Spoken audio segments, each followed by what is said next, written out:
The Hospitalitarian podcast focuses on conversations with forward-thinking people who make the community of New York State hospitality compelling and noteworthy. If it's happening in food, beverage, or agriculture in New York, we are digging in.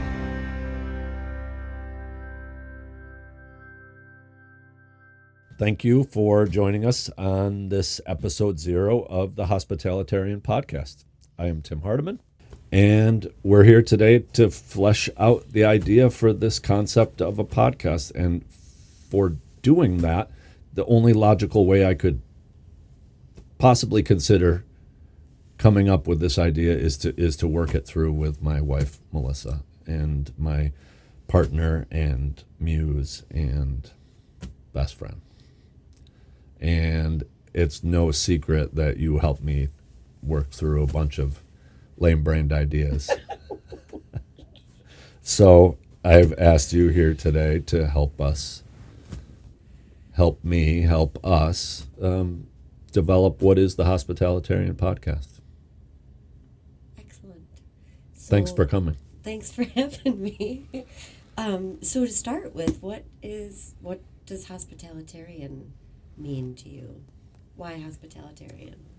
I think that the hospitalitarian it's kind of a word, an amalgamation of a couple of different words, but I think one of the things that we've done really well in some of our businesses is hospitality.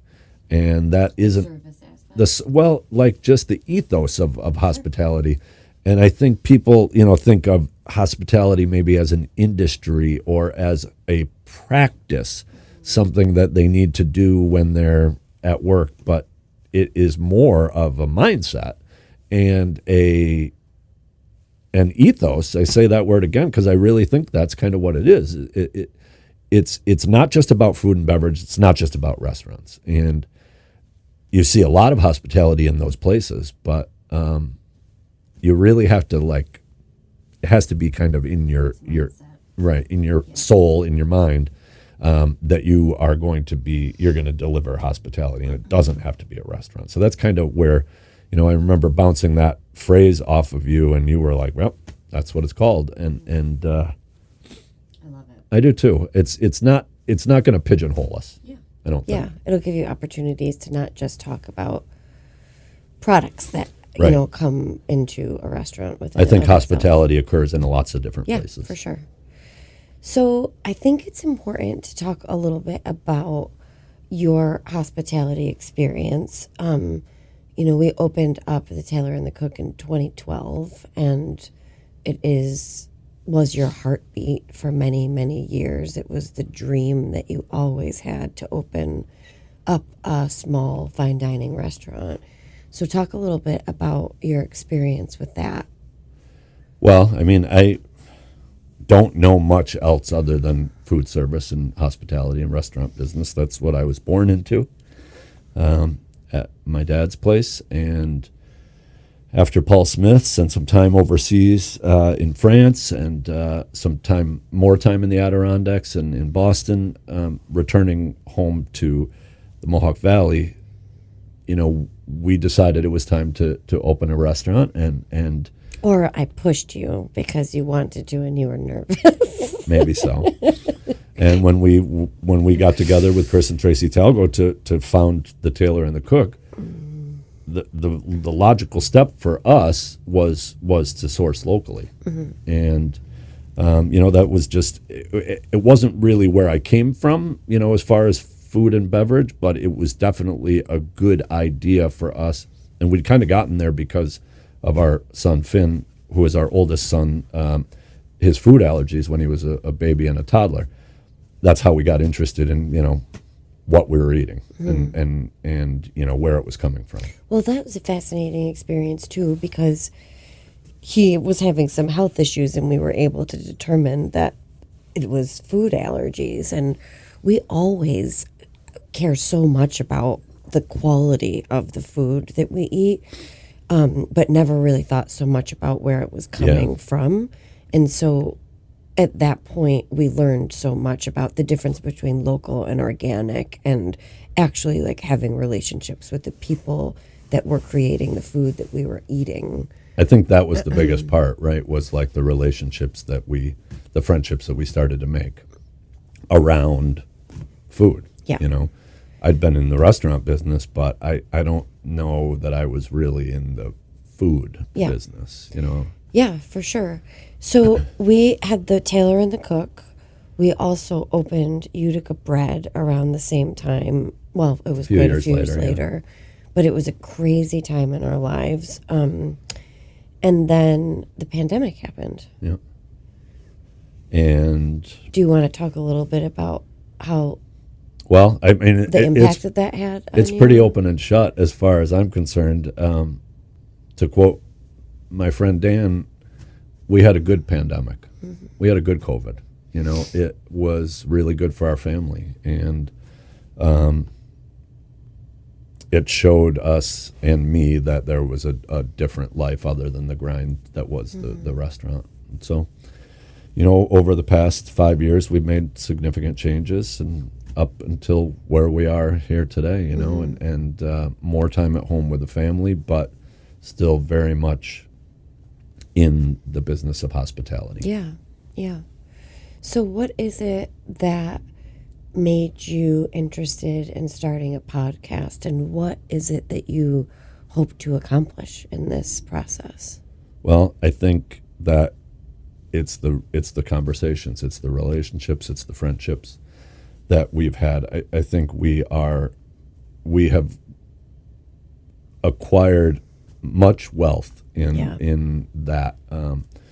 The people that we've met and the stories that we've been able to tell and be a part of through the restaurant with regard to the food and beverage, and not just food and beverage, but the products, whether it be, you know, a woodworker or a ceramic artist, the craft all these people, of anything that really went into the service of food and beverage, and trying to find it locally and trying to make a connection with somebody who produces the things that we're procuring.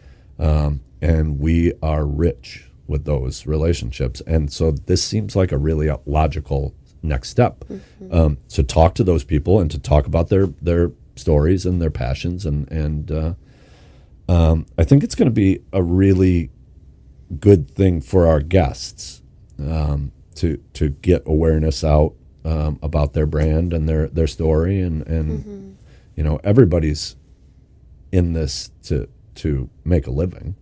We're all just trying to make a living doing something that really matters to us. So I think that's what these are really good stories. And it's to an talk about. opportunity for people to be inspired by other people Yeah. and really understand what goes into the work that they do and honoring the crafts that they have. Because, like you said, it's a community. Yeah, you know? it is. And what you created with the tailor and the cook was so beautiful. What we created. Yes. And it's really amazing to see you at this different stage in your life and trying new things and being creative in a different way. And I also love the fact that you're home, you know, and making dinner at home for us instead of for other people is a really nice thing. I like cooking at home. You know, our family gets to have that time. I'll never forget when your schedule started changing a couple of years ago, and you were home in the evenings and walking in after, I think I was out in Albany for the day, so I got home a little bit later, and you had made, I'll never forget it, you had made a duck breast with broccoli rabe and that orange marmalade sauce and spetzel, and there was a bottle of wine. I think it was Apollo's Praise, actually, that was on the table, and I was like, babe, it's a Tuesday. And it was wonderful. Yeah. Wonderful. And it's just really neat to see the process of, you know, running the restaurant, which was a heartbeat for you and such a really important stage in your life. And now seeing you, you know, kind of recreating and doing, you know, next new and exciting things. Yeah. is I mean, cool. this is a cool startup for us, and we've learned a lot. Yeah. And I think we're a little bit wiser and definitely a lot fuller with stories to tell. So I'm excited about this. Yeah, good. Me too. what you might not understand about the Hospitalitarian podcast is that it's not a one-man show. There are multiple people helping me with things that I'm not an expert at. And Ryan McGrogan at McGrogan Designs was really influential in helping us develop our visual brand, our marketing strategy, and even some web design as well. Hospitality really starts long before your first interaction with a guest or a client. Hospitality starts when they recognize your brand from a visual standpoint. I think it's really important to have a designer who listens and doesn't get offended when you tell them what you're looking for or when you need to make an edit. Ryan has been super easy to work with. He's a wicked creative. I'm so excited about the product that he's given us for all of our platforms, and I would recommend him highly. So tell a little bit about the Tailor and the Cook. Yeah. 2012 we opened. I guess the area's, the first farm-to-table eatery in upstate New York, I guess. There weren't too many north of the Hudson Valley that were really paying attention to sourcing locally. And, you and I had gotten involved in that through Finn, our oldest son's food allergies, and we started to pay attention to the food we were eating and where we were getting it, the people we were meeting. And when it came time to open the Tailor with Chris and Tracy Talgo, sourcing some products locally, certainly not all of them, not to the extent that we got to, was kind of our pitch, right? High quality food and service, but sourcing locally. And we've been doing it so long that way, I truly don't know how I could do it any other way. And I don't throw any shade on restaurateurs that don't source locally, but that's just it's how we do it, right? Yeah, for sure. Let's talk a little bit about the concept of, local foods and why that's important to you. I think it started with Finn, right? For sure. Us paying attention more to what we were eating because we were trying to figure out why he had all these allergies.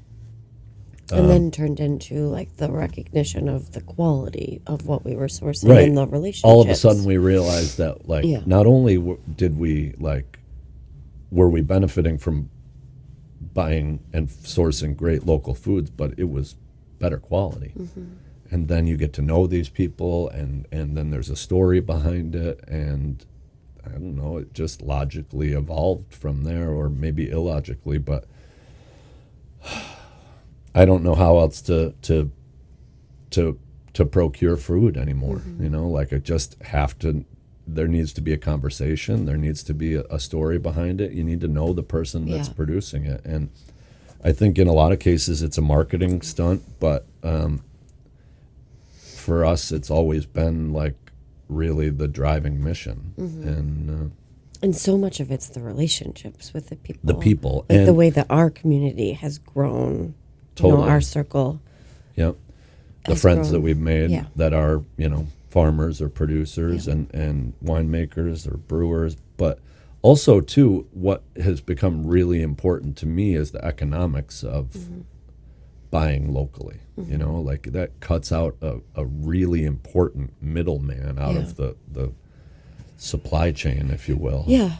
And there's something to be said about support, because it's an art, right? Like the way that these people are cultivating the food that we're procuring is an art, and being able to support those humans in their art and support those people and get to, know the people on a level that it creates more, I don't know how to say this, but it creates some more beauty of what ends up on the plate. 100%. It gives you more skin in the game too. I've noticed over the years that the cooks, once they get to know a vendor or a farm, maybe they're receiving, and these people become their acquaintances or their friends. You don't want to waste those products. You take a little bit more care with the product that you know the whole story of, and I think sometimes we have to be careful that we're not on a soapbox about it, but for the most part, people really are interested in what we've been putting out there, both in, a physical product of food and service, but also in like in the way that we talk about it and the way that we market it, And it's not, I really shouldn't say marketing, but, how you talk about what you do is important. Yeah. And local is keeping in New York State. And that's like a real benefit to where we live. They're within 150 miles in any direction of us in the Mohawk Valley. We can find anything we want. And south to the Hudson Valley in New York City, you would be foolish to try and do something local in food and beverage and not pay attention to the whole state. Sure. So local isn't just as If a person has access, right? right. And thankfully we've been able to have that access. Yeah. And as the world has changed, in a lot of ways, getting what you want and what you need is easier.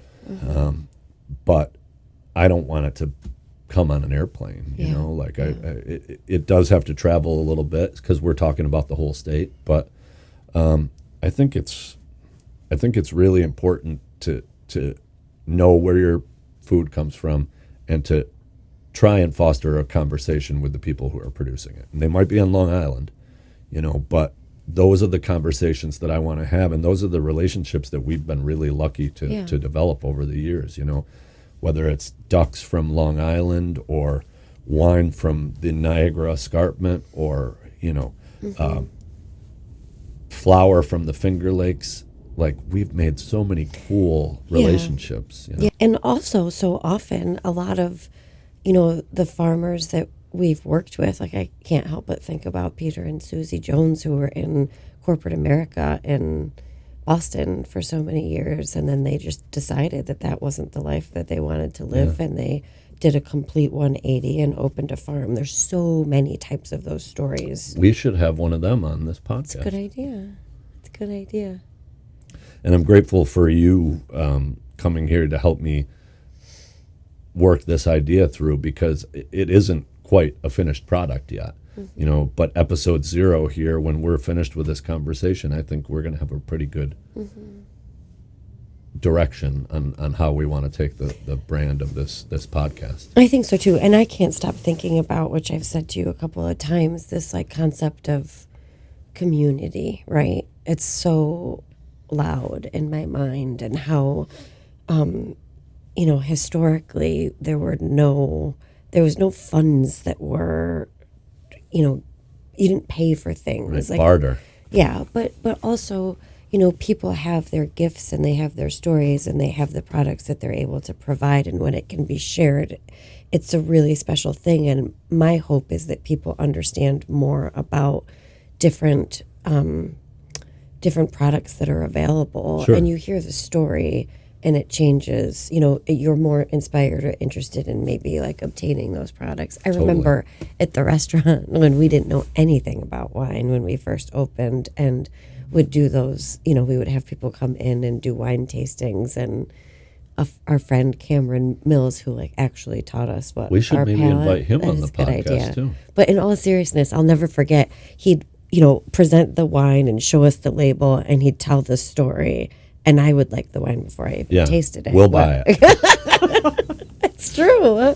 But he 'Cause the became a stories friend, say a lot. He and became he's a taught us a lot wonderful about friend. wine, and he's been a part of the evolution of the wine program at the Tailor and the Cook, because we had symbiotic values, and yes, and that's so much of that it was too. just one of those relationships, and the podcast should, how many times have we used the phrase that a rising tide lifts all ships? We talk about it here in our hometown of Utica, in the Mohawk Valley, in the state of New York, but like, this podcast should be something that benefits the guests who choose to come on here. Like, I want to talk about them and talk about what's going on with them and why their story is interesting, and that should like sell some cheese or sell some wine or something, right? And that's an ancillary benefit, but that's also what we've always done, is tried to highlight the people that we're doing business with, because if you're doing it different, you got to talk about it. Well, it's also kind of like a symbiotic relationship too, because you might have somebody that's listening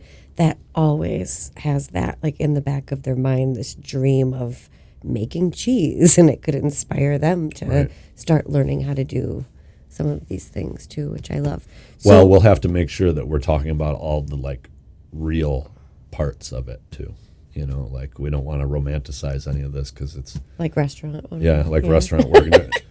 Being a farmer Yeah. and a cheesemaker isn't probably always Well, that it is glorious. if it's your calling. Well, if it's your and passion, your- and those are the people that we want to talk fulfilling. to, Yeah, right? The people exactly. that really are passionate about what they do. So, how do you perceive an episode flowing? Well, I don't really know, and I don't know if I really want to have too many guardrails around it, but I have this concept of how I'll open every episode. Can I try it on you? Sure. This concept of I don't know, it's like a rapid fire pack of questions that kind of sets the tone. Every guest is going to be asked these same same three questions, and that is like an icebreaker and probably gives us a lot of direction for then where to take the rest of the conversation. Mm-hmm. So if you were my first guest, and you are, or I'm your first guest, depending on how you look at it, I'm going to ask you, what are you reading? And that could be print or digital. Sure. I'm reading a few things right now.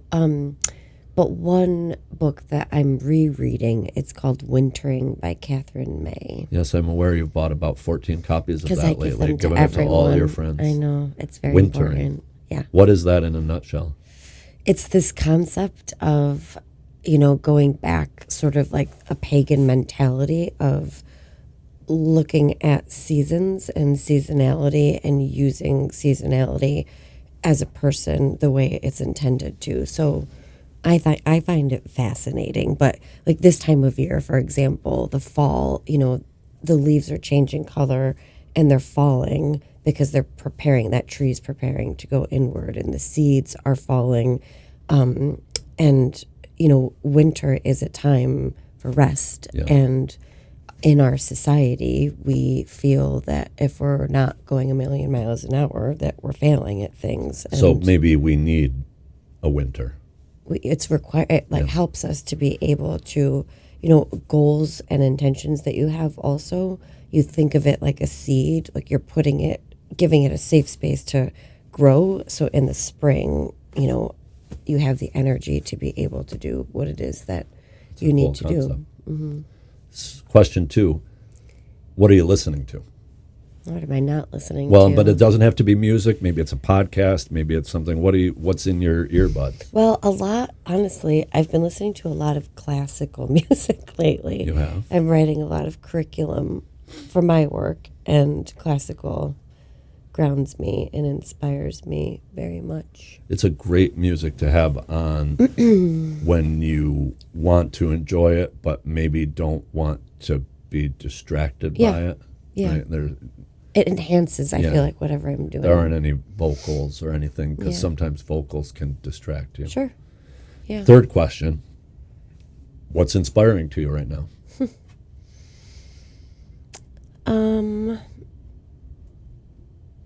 I don't know. I want to say this whole, just like what we were talking about, this whole concept of rest. This is a real thing. We have a friend, Ryan Miller, who happens to be working with us on this podcast, which is really special. And I heard him say on a podcast recently that rest is not the absence of something, that it's an ingredient. And I don't know, at 43 years old, like it's become very, very important to me to be considering it. So that piece, but also this concept of community and concept of, people that are kind, and we're in a tough spot in the world right now. And these are the things that inspire me to create. And I've been doing a lot of painting. I love that. And I am inspired by your creativity lately. And you've been reminding me a lot about what Ryan said about that rest is an ingredient.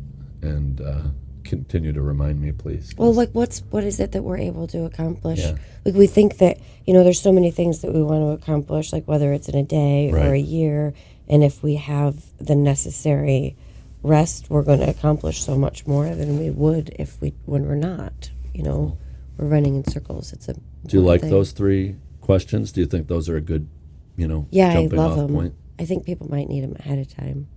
They're going to thank know, you. like, everybody's going to get those 3 questions. Uh-huh. And then, we'll probably have some more targeted questions towards the passion and the project and, Yeah. and the product that those people produce or whatever. But those 3 are going to be like the intro. I love it because I do think it's an opportunity to see what makes a person tick and what inspires a person, because there's that just can change, so too. much. Mhm. That can change. And the what- conversation can change because of the answers to those questions. So what we were trying to do here today was flesh out really what the Hospitalitarian podcast is, and I think I've got it. Good. I think also that it's important just to remember and not pigeonhole yourself to, of course, this is about food and beverage and anything that kind of ends up on a table, like a beautiful table, right? You think, I always picture the beautiful table and your food on the table and the, ceramics that artisans sure. have made, but it'll be very interesting because Hospitalitarian is not just confined to a restaurant. No, it's not. This is going to be. It's a way of life. It is a way of life, and it's going to be, the one kind of border around it is the state of New York. Mm-hmm. But we live in a really dynamic state, so it's not a really confining border, I don't think. And we're going to talk to people in, obviously, food and beverage, because that's what we know the most. But we're going to talk to people in hospitality and about hospitality. And I think that along with food, beverage, and hospitality, one of the things that we've gotten to know a little bit about and a lot of people about is agriculture. So food, beverage, agriculture, hospitality. I mean, there's probably not too many people that we couldn't figure out a way to to lump into there, because I think hospitality shows up in a lot of different places, or maybe we're going to try to find places that it fits. Yeah. I also think that my hope for you in this process too is that when people learn specifically about agriculture, like we talk about, because it's not an easy way of life and you need to be passionate about it in order to be, a farmer. But what my hope is too is that people can understand more of what goes into so much of this, because this whole concept of like customer service and hospitality is really important, but it's also really important to be a good customer, be a good person that's receiving the product. Now that is And I hope people appreciate more of what goes into things. I hope so too. I hope we can touch on that sort of stuff. Yeah. Yeah. This is fun. Thank you for taking time to come. Talk to my favorite person. Yeah, but continue to, have my back and support me in a concept that I think has a lot of potential. And I am grateful for your opinions and guidance and everything that comes with, being business partners and life partners. Well, this is a very exciting next step for you. I'm happy for you about this. Thank you. Thanks for coming. And so this was episode 0 of the podcast, with episode 1 pretty shortly, I would assume. And thanks for joining us today on the Hospitalitarian. I'm Tim Hardiman, and we'll see you soon. While the Hospitalitarian podcast is rooted in the Mohawk Valley, we celebrate the whole of hospitality in the Empire State. The Hospitalitarian is recorded at MVCC's Thinkubator and produced by Ryan Miller at Rust Belt Studios in Utica. Theme music by Nashua Robb.